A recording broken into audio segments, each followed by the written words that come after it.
yung pamilya ko, kompleto kami. Kaya hindi ko alam yung feeling nung hindi kompletong pamilya. Siguro, ang reason kaya siguro ito yung Saint na circle. Ako yung mag-feel ang spot na yun. Ako yung tatayong lalaki bilang pupatekta, mag-aalaga, or gagabay. Sabi nga niya, boys will come and go. Ako, I will always come and I will never go. MCE-JD. MCE-JD. MCE-JD. MCE-JD.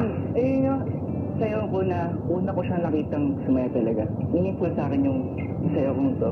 Tapos nakita ko sa kanya. So sa pakiramdam nakita ko siyang ngiti kasi after all na nangyari sa kanya.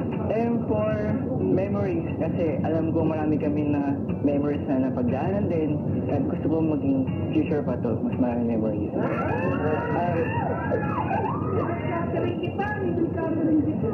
C, comfort. Alam kong na-judge siya ng ibang tao. Lagi ko nito para mag-comfort sa kanya. E, essence. Hindi ko na alam magiging essence ng buhay ko pag wala siya. J, joy. Hindi lang din talaga ako napasaya niya kundi maraming tao kasi marami siyang na-inspire na tao kasi bumangon siya sa kung ano man napagdaanan niya. D, dear. M-C-E-J-D.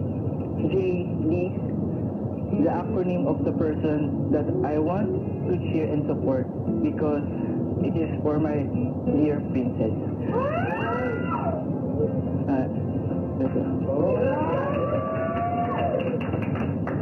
Ayun.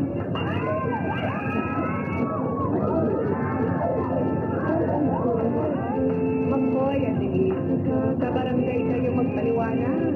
Ang nararamdaman nyo, nagkita. Abangan bukas, ano ang reaksyon ng housemates sa cheer ni Makoy para kay Elise. Proud of you, Kuya Makoy. I'm proud of you. 150 points pogi yan, ah. Ang feeling? Anong feeling? Anong feeling? Ganito ang nagdarama. Makita lang kita. Ano pang hirap ang kanilang dadaanan para sa cheer dance challenge?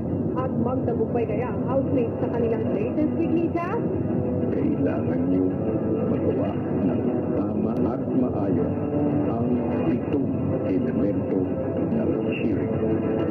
Oras na may sumablay kayo ay mapili ko. Abangan ang lahat ng yan bukas ng gabi dito lang sa Pinoy Big Brother.